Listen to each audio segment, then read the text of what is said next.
Hello again and welcome to another hour of Backyard Farmer. I'm your host, Kim Todd. We are glad you could join us for another episode of Good Gardening. If you have a gardening question, dial 402-472-1212 if you live in Lincoln.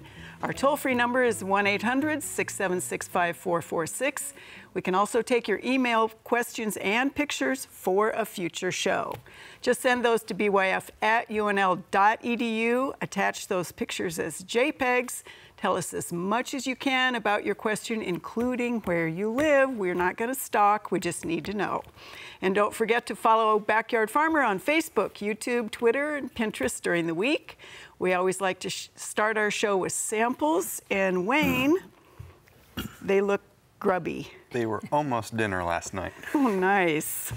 You go right ahead. I have a couple of caterpillars here that I pulled out of some sweet corn. A lot of our viewers are probably enjoying sweet corn this time of year.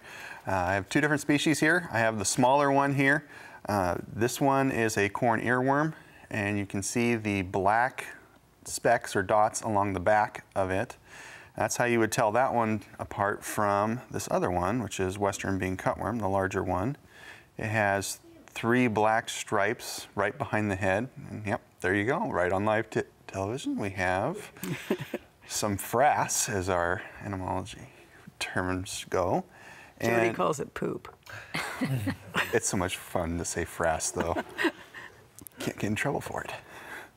And then what you have here is the corn earworm can have multiple generations in a year, and the Western bean cutworm is a single generation in a year. Both of these were already in the ear of the corn, so there's absolutely nothing you can do about it other than pick them out at that point. All right, excellent. So put them away before they crawl across the table and attack something. Before Lauren eats them? This is true. I have fried some of those before. They're not bad. Okay, Matt, you've brought us, as usual, some interesting specimen. Beautiful looking weed. I call it white tip foxtail. It's not a new variety. It's just one that has been sprayed with a herbicide that inhibits photosynthesis. So this is actually a yellow foxtail, and the way you can tell that it's yellow foxtail is usually right on the bottom of the leaf. There's long hairs. I don't know if you can see them on TV, but that's one way of telling it the difference between yellow foxtail and green foxtail. Yellow has hairs on top and green doesn't, and those are the two most common types that we find in thinned areas in the lawn or new seedings. And at this time of year, everybody that has that problem is mowing this one probably 3 times a week if you want to get rid of the seed heads, because they go so fast. So this one was actually treated with Tenacity, which is mesotrione, and that one inhibits photosynthesis, hence the white color of the leaves. When they're unable to photosynthesize, they are bleached white. So if you do see a white lawn, that's generally what happened. And on this one, the plant's growing so fast this time of year, and it's so big that the application that was applied a week and a half ago is already growing out of the plant, and it's not really going to kill the plant. So one application of that is not going to work. Herbicides this time is pretty tough to control them. So the best thing you can do is just keep mowing, just to basically knock off the seeds before they fall or they mature. And that's the best you can do with this weed. Excellent, and I hope no plant breeder looks at that and thinks, let's come up with a variegated foxtail. It's a nice ornamental, I suppose, if we bleach it like that. All right, thanks, Matt. Thanks. All right, Lauren, no munching on anything in front of you Yeah, I got tonight. a lot of notes about that. So anyway, we're going to talk about several different fungi tonight. So I got 3 different ones. We're going to start with a little bitty one. This is one that is really neat, and you're seeing it in mulch beds right now. It's a bird nest fungus, and the reason it's called the bird nest fungus, I don't know if we can get in on this one right here. If you look inside here, you can see all these little bitty, they look like eggs. And so these are peridioles, and this is how they spread. I don't know if I can get them out of there or not. But anyway, that's how they would spread and move. So when you see them mature, they actually will, well, this isn't working at all. It's the nice thing about live TV. But you can kind of see on my finger, maybe. You can see these little seeds there. They look like seeds. They almost look the size of tomato seeds. Anyway, those are peridioles, and part of the fungus, the way it distributes itself. So that's the bird nest fungus. And then the other one we have right now that's fairly common is an ash bolete. This one, you'll see it in the lawn. Often from a distance, it almost looks like some large dry leaves on the yard or something, and you get closer and you can see. But real dark, typically brown on top, and like a spongy. This one is really mature, so it's really darkened on the bottom, but you can still tell it's got the real spongy as opposed to gills where it has lines on it. So that's the ash bolete. Not necessarily one you have to worry about for pets and things, not supposed to be poisonous. The smaller one, not an issue. I don't think they're going to eat that. The other one we have then is a conch. This one is the fruiting structure of one of our wood rotting fungi or tree colonizers, and I'm not exactly sure. I just saw this first time here tonight. Not exactly sure what it is, but anytime you see these on the side of a tree, it's a good indication you got a lot of infection and rotting going on inside. So you always want to assess those trees for hazard trees is the big thing. And one other thing that was kind of interesting with this one on the bottom side, you can see a lot of feeding, and we were playing around with it, and my entomology friend Wayne found something of interest to show you. Yeah, we found right here tonight, we found what's called a pleasing fungus beetle. This one's black with orange markings. I don't know if they're going to be able to get in on this one or not. Beautiful little insect, though. Yeah. Oh, no. He's loose. All right. He's escaping, so. He's escaping. A lot of fungus beetles in those, though, so it's always neat to see nature breaking down all these things that are created. All right. All right. Kelly, your turn. Okay. I was going to flick that at you. Okay, my Wayne turn. captured him. All right, well, what I have for my sample tonight is prairie dropseed, and this is one of our native warm season grasses. And what I like about it is it's a little bit shorter than a lot of our warm season grasses. They tend to be 3 to 6 feet and sometimes taller. But prairie dropseed, the plant itself gets about 1.5 feet to 2 feet at the most, but then when it blooms, these panicles will reach up to about 3 feet tall. But what's nice about it is you can see it's very light, very airy, delicate looking, and it adds a really nice fine texture to the landscape. Prairie dropseed is also a tough plant, so it tolerates many poor, tough growing conditions, and once established, it does really, really well. So you probably want to start with a little bit larger container when you plant it. Don't start with too small of a plant. It'll take a while to get established. But if you start with a little bit larger container, it establishes quickly, blooms quickly, and it makes a good ground cover. Excellent. Thanks, Kelly. And we have a lot of that on campus. It's beautiful. Yep.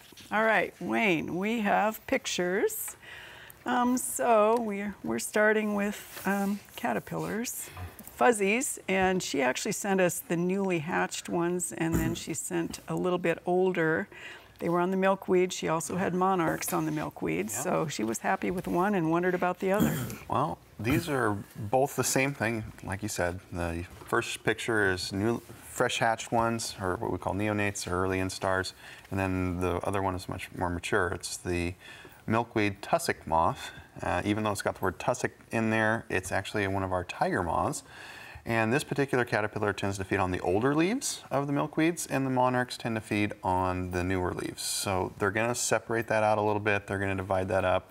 The only time you have to worry about them crossing is when the other one, the tussock moths, have cleaned out all the older leaves and move up. All right, excellent. Thank you, Wayne.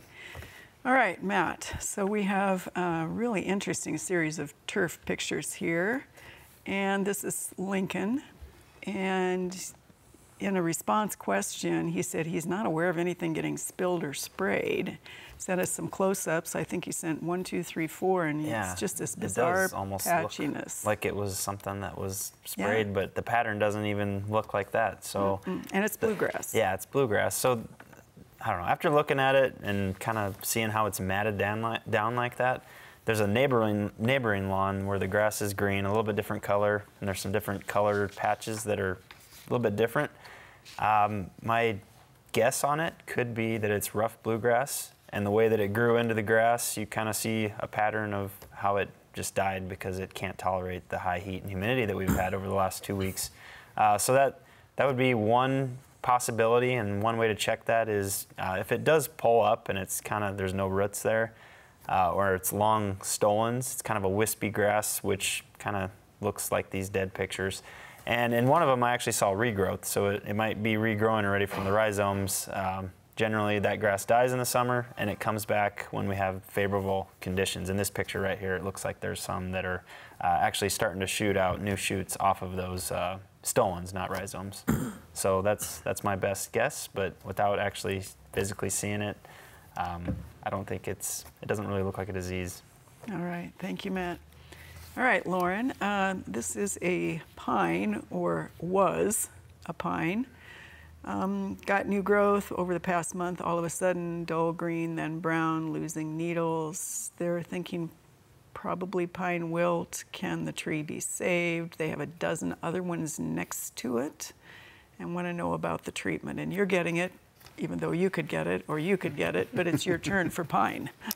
Break out the chainsaw. So no. Right. Unfortunately, pine wilt is one that if it turns that, and it was kind of hard for me to tell in the picture, Right. but if it has that light colored cast to it that it looks like it's dying compared to your other pines, specifically if it's a Scotch pine or even Austrian pine, Scotch being most susceptible to that. Not really anything you can do. The best thing that we recommend is just sanitation. So as these trees die, make sure removing them. There is a boar that's actually moving those. It's a nematode that's in the tree and it's moving it from tree to tree. So sanitation is the best thing you can do. If you have neighbors that have pines that are dying and such, just really try to encourage them to remove them and to chip the wood, burn it, or bury it so that you don't keep the reservoir of the nematodes and the beetle to move it. All right, excellent. And It's the just kind of treatment is? There are some insecticides and things that are marketed, but it's really marginal. I would not recommend it for anyone in a normal homeowner situation. All right, thank you, Lauren. Kelly, this is a viewer in Wahoo, has 8 bald cypress. 3 or 4 years ago they were planted. 3 are showing this premature browning. He knows they can be water hungry. He does use drip. He does keep a large zone mulched under them. He's wondering, is this nutrition? Is this heat stress? And I know that Jeff on campus has had the same thing. The same problem as well. Okay, well, it looks like it's starting to yellow first. Before it browns out, I really didn't see any browning in the pictures. So bald cypress does like it wet. He mentioned he had drip irrigation, but it will do this under drought conditions. So maybe the drip irrigation system isn't uniform enough, or as the trees are growing larger, maybe you haven't established it. So you haven't moved the drip irrigation out, so you're watering the larger root zone is what I was trying to say. So the other thing can be iron chlorosis. Bald cypress does get iron chlorosis, and it's more likely in a super wet soil, even though they tolerate wet soils, but it's also more likely in a very dry soil. Anything that kind of causes a root dysfunction, so the plant can't efficiently take up the iron in a high pH soil where the iron isn't as readily available. So I think what I would do for now, just make sure you're getting the drip irrigation going okay, maybe extend it out, water outside the drip line of the tree. Next year you could try an iron treatment. You might even want to extend your mulch ring out a little bit further as well. All right, thank you, Kelly. Well, one of the most popular ornamental shrubs out there is hydrangeas. These versatile plants can be put in a number of places in your landscape. They also will put on a real show if you manage them right. Let's take a few minutes to see some examples of these beautiful shrubs.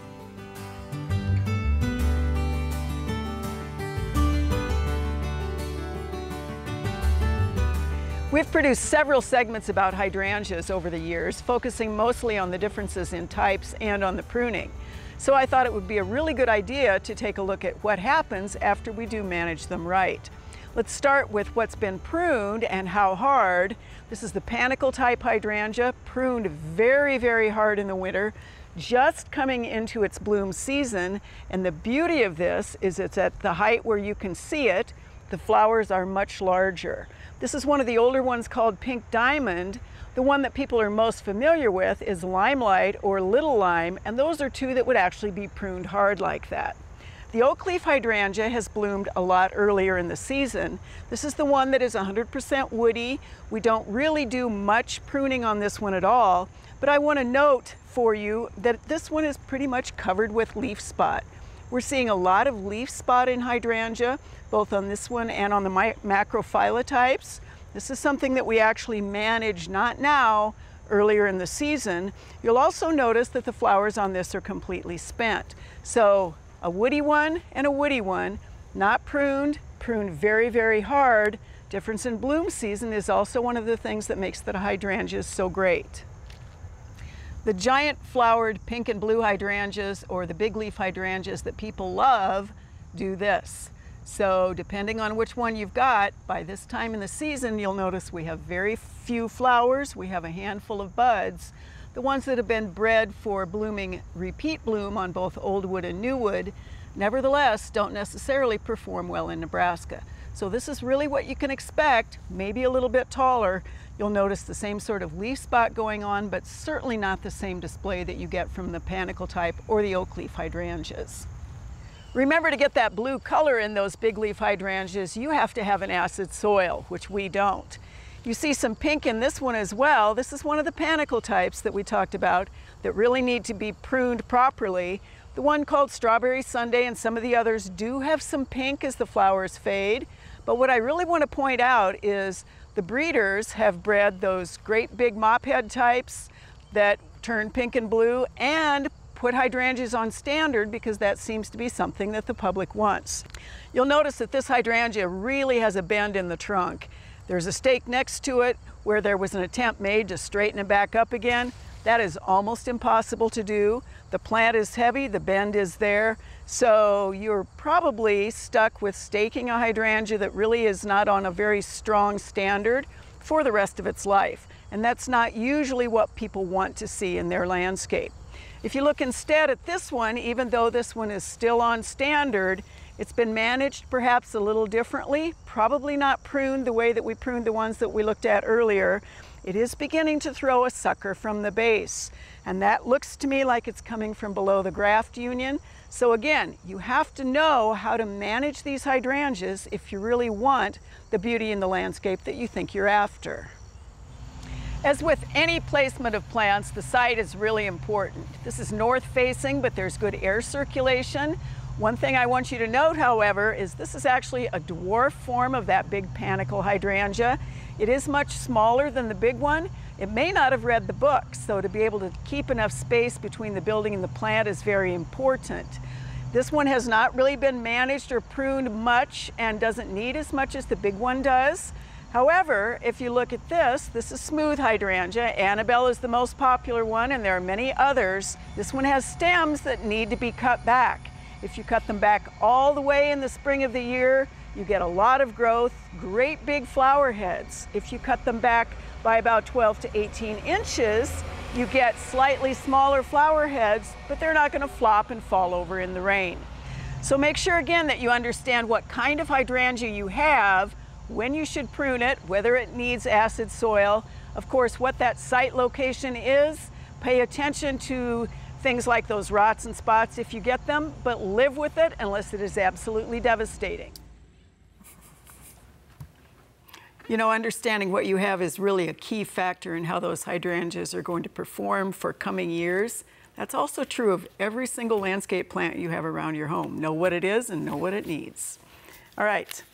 A couple of quick IDs for you. The first one being West Central Iowa. Found these on the porch. What are they? And he put in a great scale giver there. That insect is smaller than the word dime on the dime. Yep. Yeah, these are strawberry root weevils. In the house, on the porch. On the porch rather than inside. I've been getting a lot of calls this summer about them inside. Normally, what I notice up in at least northeast Nebraska, they stick around for 3 to 4 weeks. This year, it's been a couple months. Okay. I don't know what the weather conditions that caused that, but they're usually pretty harmless. All right, and your second one is, she's calling it a huge ant thing. And she sent it, and so did her 8-year-old son. It was in her Gretna lawn. Yep. Yep, this is what's affectionately called a cow killer. Cow killer.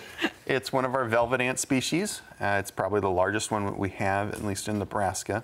Down south, they have some that get a little larger, especially down in Texas. And as the name implies, the sting is pretty painful. Hence the name cow killer. That's how painful the sting might be. Leave it alone. It's parasitic on other insects, so it's going to be doing a good job for you. It is not a nice fuzzy ant that you want to pet, though. Right. It will sting. How does that compare? Is it that scale, that guy that gets himself stung by all the insects? What's that one? The Schmidt's pain scale? Yes, what's on that one? Is it still a 1 or is it a 2? Oh, no, that's the bull ant is the number 1. Okay. That's a tropical species down south in Central and South America. So it's not real high? No, not high enough for that. Okay. We don't even want to know, Someone Lauren. should test. We're just not going to pet that ant. I just always thought the guy was crazy. Like you are. All right, probably so. so Matt, this is an Omaha viewer, and we actually had this from a couple of people again already. What is this stuff and how should it be treated? He waters in the morning, he mows along, and this part of the yard is in the sun most of the day. It's beautiful. Slime mold. Yeah, and you got it Yeah. because Lauren has too many other path Oh, yeah, pictures. because he. Oh, I got that. I try to lick it. Yep. That's how you get rid of it. You just lick it off. So it actually does not harm the plant. It's growing on the outside of the leaves on the turf. And what you can do is actually wash it off or brush it off would probably be the best thing, and it's really not going to cause any problems. It usually lasts 3 to 4 days, so I wouldn't worry about it too much. If it's just unsightly, just sweep it off, and it's really not going to harm the plant. All right, excellent. Thanks, Matt. It does not taste like scrambled eggs. No, I bet not. I know that. All right, Lauren, this is a viewer in Lincoln who has fine line buckthorn, which is one of the European hybrids.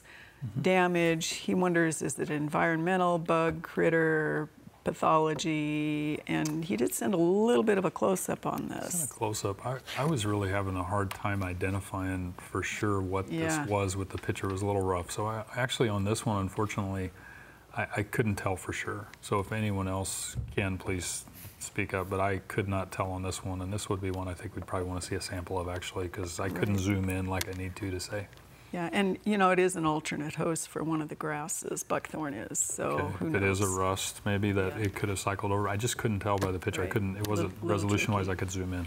Yep, all right, thanks, Sorry Lauren. about Okay, we have a couple of questions that are related from different spots for you, Okay. Kelly. The first is south of Blair, Dogwood. The tips don't look right, seems to be on the east side. She has, you know, this one looks okay. The next picture looks not so okay. And then we have Forsythia, 40 years old in Eagle. One is fine, one is not. And what do we think both of these have going on? Okay, well, both of them appear to be herbicide injury Yeah. to me, especially this time of the year. If any herbicides are being applied nearby, when temperatures are above 85 degrees, you increase the risk of volatilization and possible drift. So they, on the dogwood, this one looks fine, but on the one that doesn't look fine, it's kind of on the tips, which is that new, a little bit newer, tender growth, and that would be why that was affected, just a little bit more sensitive than those older leaves down below. And you can see where the veins are really distorted. The veins kind of pull together, and that's why I'm pretty sure that it is herbicide injury. Same thing with the Forsythia. When you look at that Forsythia, the stems are very like a little tendril, like a little pig's curlicue tail almost, and that is also an indication of a herbicide drift injury. The Forsythia also just looks tough too, so if it's 40 years old, maybe you need to be doing some thinning out. That might help it. I always hate to recommend thinning Forsythia because you prune Forsythia and they come back to bite you, but you might want to get next spring after they bloom, probably get any dead wood out of there. All right, thank you, Kelly. Well, last week we got a bird's eye view of our garden, and it was really lovely to see how the plants have matured. The colors are awesome. So this week, Terry's going to bring us back to one of our favorite All-America selections. Let's take a minute to see what's happening out at the Backyard Farmer Garden.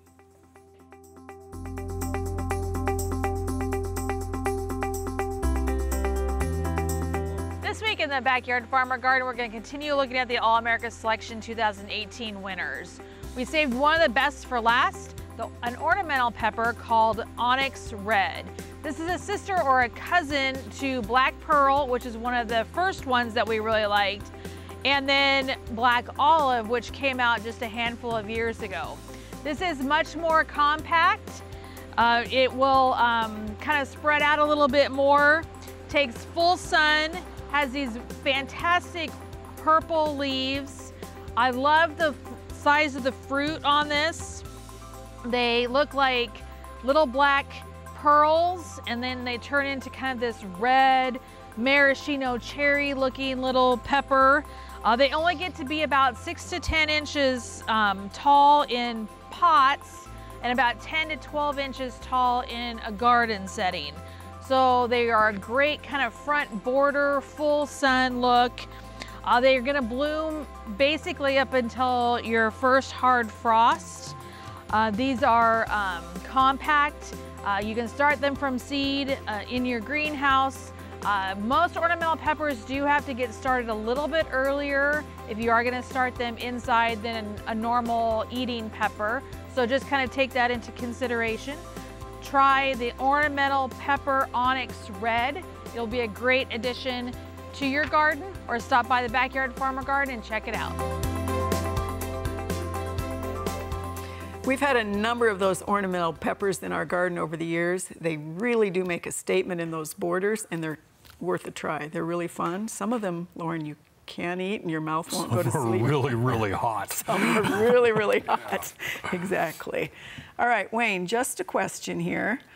Asters this year are just being attacked by what insects? Everything. Yeah, and what to do about it now other than nothing? So which of the insects we think are the most problematic? Right now, based on what I've had come in, what we've talked about Right. at other appearances, checker spots are one of those ones that are eating them. There's some tussock moths that are eating on them. Whatever the conditions were this year, it's just conducive for them eating on the coneflowers and rudbeckia. All that stuff is just getting hammered by these caterpillars. Right. So if you get the checker spot caterpillars, which will have the small branched spine lumps on them, those, if you want the butterflies around, you gotta let the caterpillars go. Right. Now the tussock moths, you gotta be careful when handling a lot of those. Some of them do have urticating hairs that can irritate skin and cause problems, especially if you have some more sensitive skin. You don't wanna be handling those, and it may not be something you wanna keep around. All right, thank you, Wayne. Not so much. All right, Matt, let's see. This viewer is in Seward. She wants to know how to get rid of horsetail. And she does say it's in the flower bed. She stopped pulling it because that just makes it grow more. Any notion on how to get rid of that horsetail Yeah, that one rush? is tough for anybody. That's Yeah. tough in the ag side too. It just keeps spreading underground by rhizomes, and it's a pretty tough plant, so herbicides aren't easily translocated throughout it.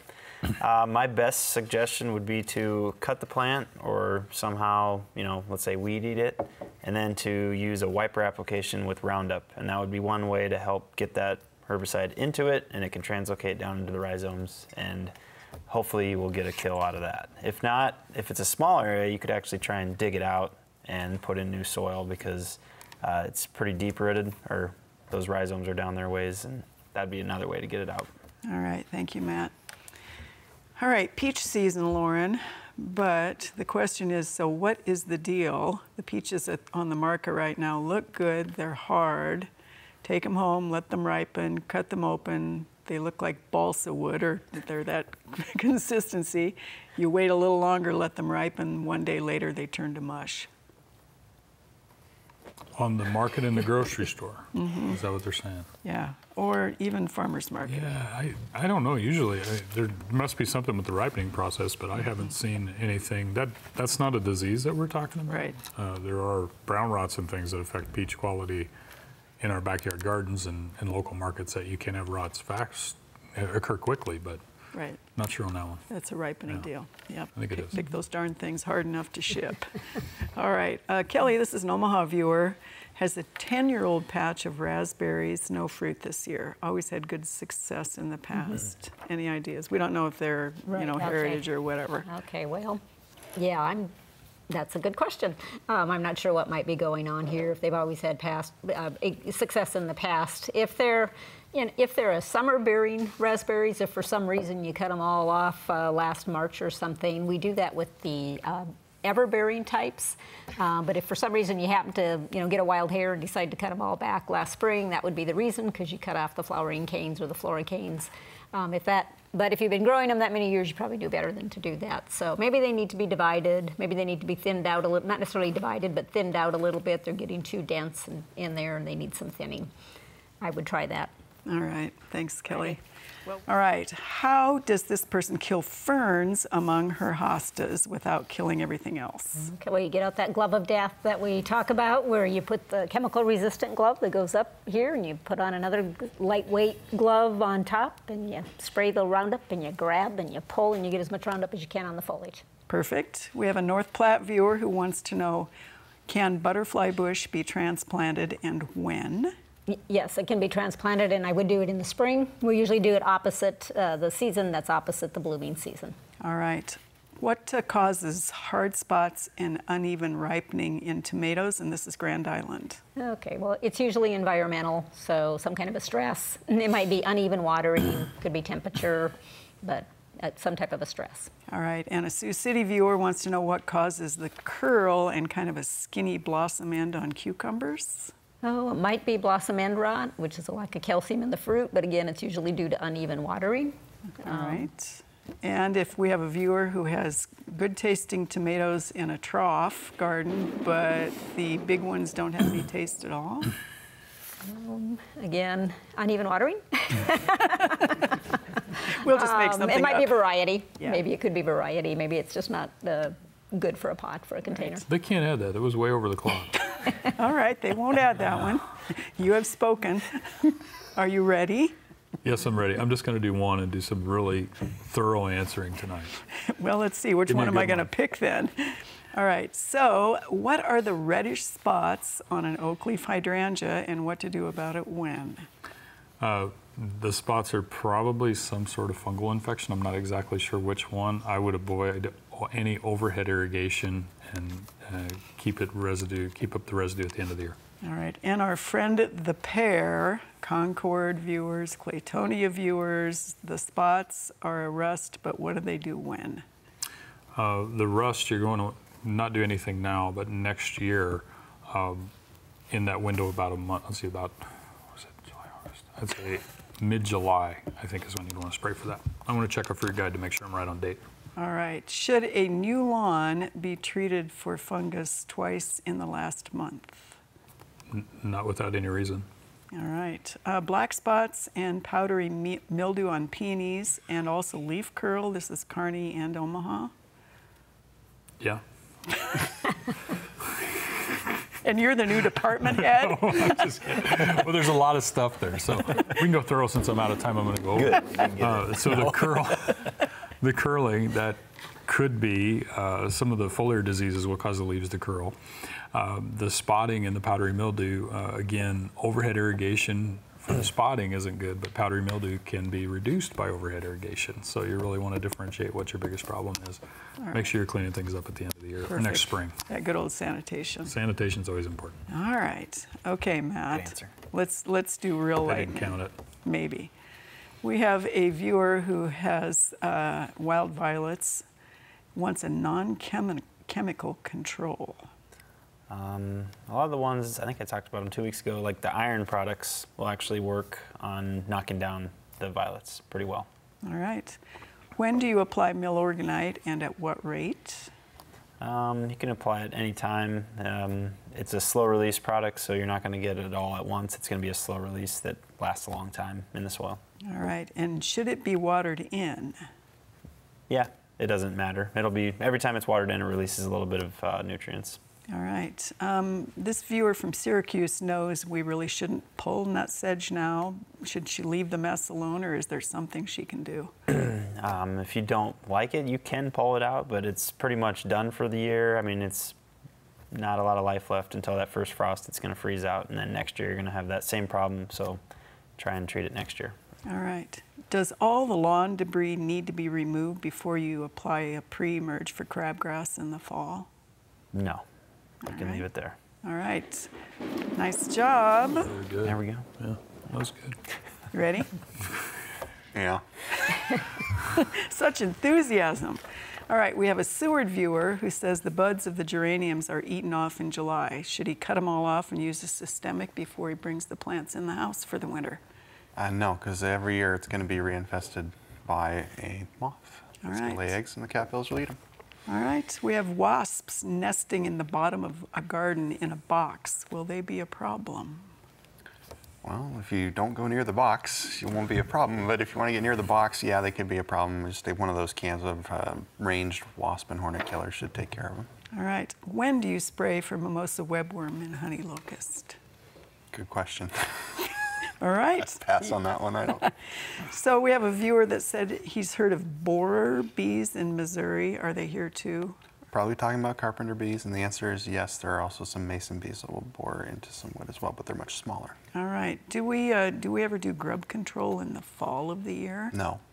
All right. What is a green iridescent-headed insect with a brown body and 3 little white spots? This is in Council Bluffs. 3 little white spots. On its rear end. Well, if it's to one side, it could potentially be Japanese beetle that we're talking about here. Okay. All right. But we just don't know, and it was too fast. 3-way tie, and Lauren? I lost. We're gonna split the pot. Kelly, plant of the week. Plant of the week. I always forget to bring that up. That's what you get for announcing to begin with. You were only going to answer one question. I did. I overachieved Yeah, thank what you. my goal was. Okay, can you see me? You don't have to see me, you want to see the flower. Okay, what we have here, the white one is tuberose, and a very pretty one. It is a tender perennial, and that means, or a tender bulb, that means it needs to be dug up and brought in the fall. Usually before it gets too cold. You don't want to let it get too cold at night with these tender bulbs.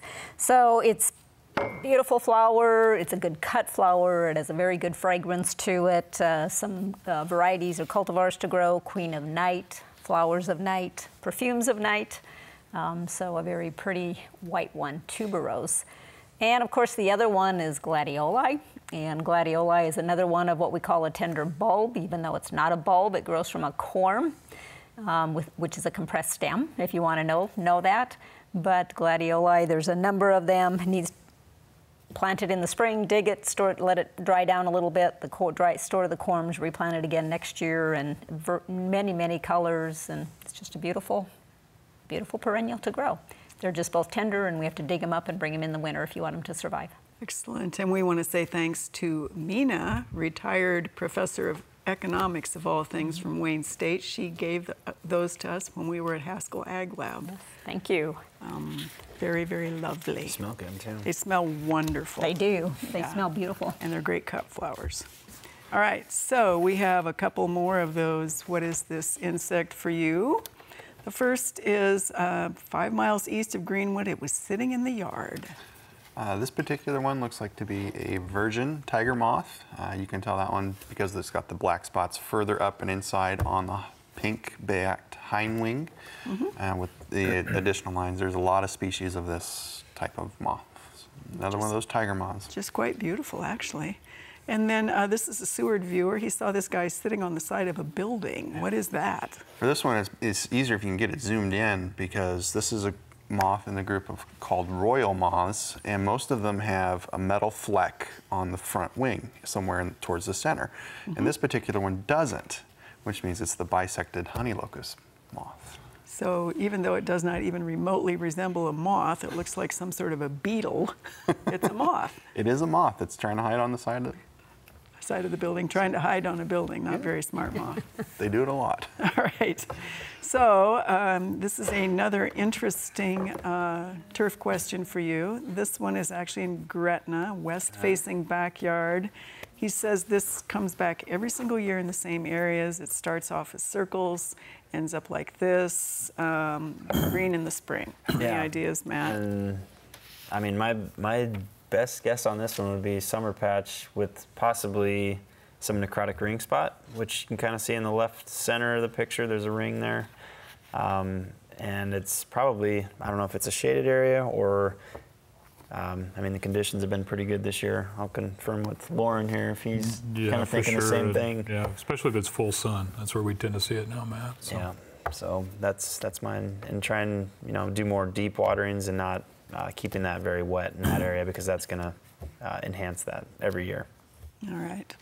Lauren, we have a couple of pictures of quaking aspen, excuse me, foliage, and then one with trunk issues, kind of that tarry appearance, and then of course the one with the trunk issues. They're wondering what this disease is. Is there anything that can be done about this? From the standpoint of the trunk issues, if they're related, some of the leaves look like the tips of the leaves are browning and back, which a canker on the trunk would do.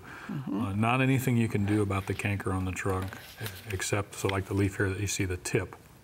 There are some black spots. If there's spots on leaves that are not curling, Marsanina leaf spot is a very common leaf spot on aspen. and is one that you can manage with a fungicide. Much earlier in the year, I wouldn't worry about it now.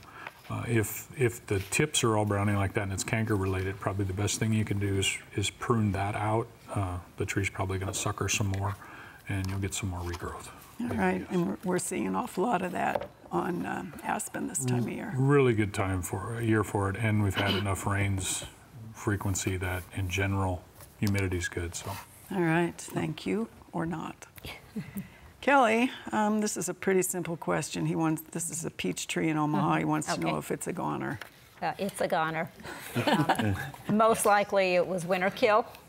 We had a cold winter, we had a cold April, and peach trees are not a long-lived tree in Nebraska, and we had cold enough temperatures this past year that that's probably what did it. And you may be wondering, why did it leaf out if it was winter injury? They formed their leaf buds last summer, so a tree can sustain a fatal injury, and it can just live on stored food and whatnot, still leaf out, and then just gradually die, or suddenly die. Seem to be fine and suddenly die, but I would guess winter injury. All right, thanks, Kelly. Well, if you're going to work outside in your flower beds or your vegetable garden, you're probably going to walk through a spider web or two right now. That experience might send more than a few chills up your spine, especially mine. But Jonathan Larson and Jody Green are here to tell you that spiders are very beneficial to your plants.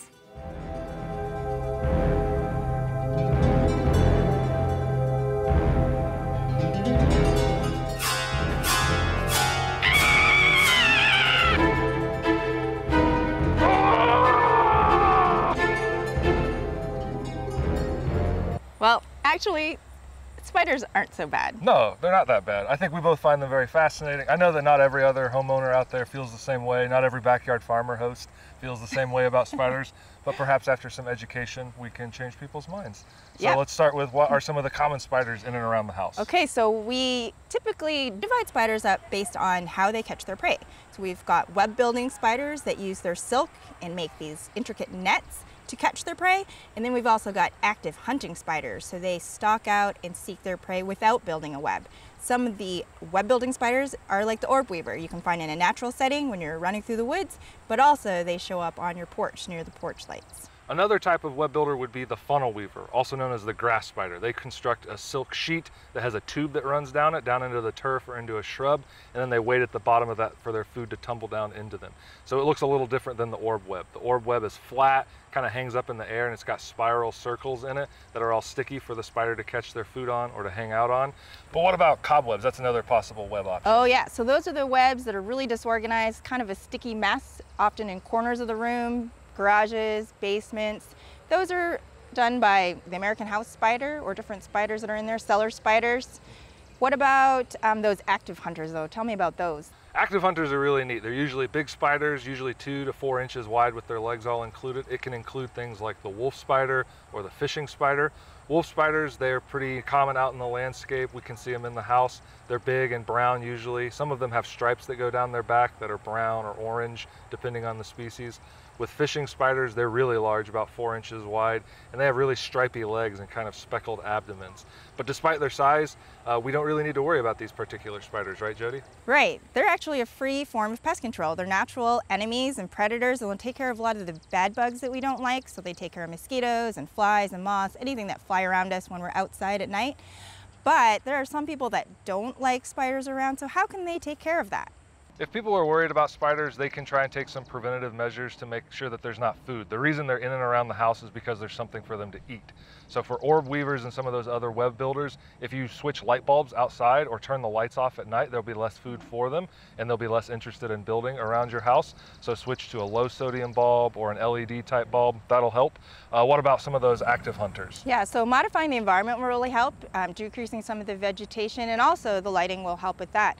But if you've got a lot of crickets or prey or different outdoor pests, then you will get spiders. If you don't want them in the house, you want to pest proof and make sure you've got no gaps around the doors and windows, and that should help a lot. If you want to also break down some webs, there are brushes that you can get with really long handles that you can knock down their webs, maybe give them a little hint that they're not welcome there. You can also try sticky traps indoors if you've got some spiders coming in. That's a good, safe way to try and catch spiders. Set it next to the baseboard and they follow those and then they'll end up on your trap. But by and large, you don't really need to spray for spiders, right? Right, it's not really effective. You want to just minimize the prey to get rid of the natural enemies. So really, we should probably just leave them alone or relocate them if we can. Absolutely. Catch them, take them back outside and let them go. Hopefully they don't come back in. We want spiders around. They're an indicator of a healthy ecosystem. They're our 8-legged friends and we should want to have them around and help us to control some of those pests. Most of that spider footage was shot out in our backyard farmer garden. They really do a nice job of eating the insects we don't want eating our plants. No need to be scared. Put your hands in front of your face when you're walking outside in the dark. So you just go like this, and then you've got webbing and no spiders crawling on you, hopefully. Okay, so Wayne, you're going to get this one. We actually had a sample similar to this when we were at Haskell, but this one actually had some holes initially at the top, like the stem end. By the stem end, yeah. Right. There's a couple things it could be. It could be tomato hornworm damage getting started, but some of this goes down inside, and that's more typical of what we sometimes call a tomato fruitworm, which is also the same thing as the corn earworm. That particular one gets into a lot of different things, and so since this one bores down in, I'm going to go with tomato fruitworm on this one. All right, and you know, kind of turns it into a mess, and then of course you get all of Lauren's rots and spots on it. So buy those tomatoes at farmer's market. Not those, the good ones. All right, so this is actually, what is this? That's really all she wants to know about this. What is this exactly? And we have kind of a picture of that image, and I think she sent us a close-up too, if I'm not mistaken. Yeah, it's definitely windmill grass. Yeah. And that one is going to be seeding out like crazy here in the next couple weeks. And if you do want to get rid of it, it's probably that big of an area, you might want to just reseed the whole area. Roundup would be the best one. All right, or enjoy it, yeah. mow it. Yeah, just live mow with it. It grows, it's a perennial, so perfect. You can live with it. All right. Lauren, you have like 1, 2, 3, 4 apple questions, but the first one we answered without a picture, but an awful lot of people are wondering what this is and when to treat for it. It's scab on apple, and scab is a disease that starts much earlier in the season. So it starts with infections in the leaves right when they start to leaf out. So if you're trying to manage it, you really want to look at a fruit tree spray schedule and start, early on when those buds are just coming out to manage this disease. All right, and then we had another viewer, and this one is actually from Alliance. He has 5-year-old dwarfs, look great. He did spray early with fruit tree spray.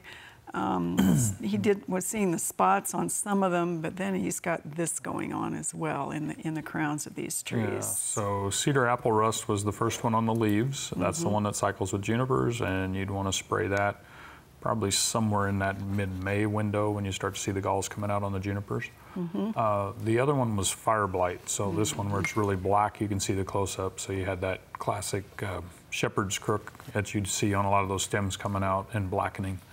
Those are probably the 3 most important diseases of apples altogether. So right, and the fire blight. Really nice, yeah. Great collection. Yeah.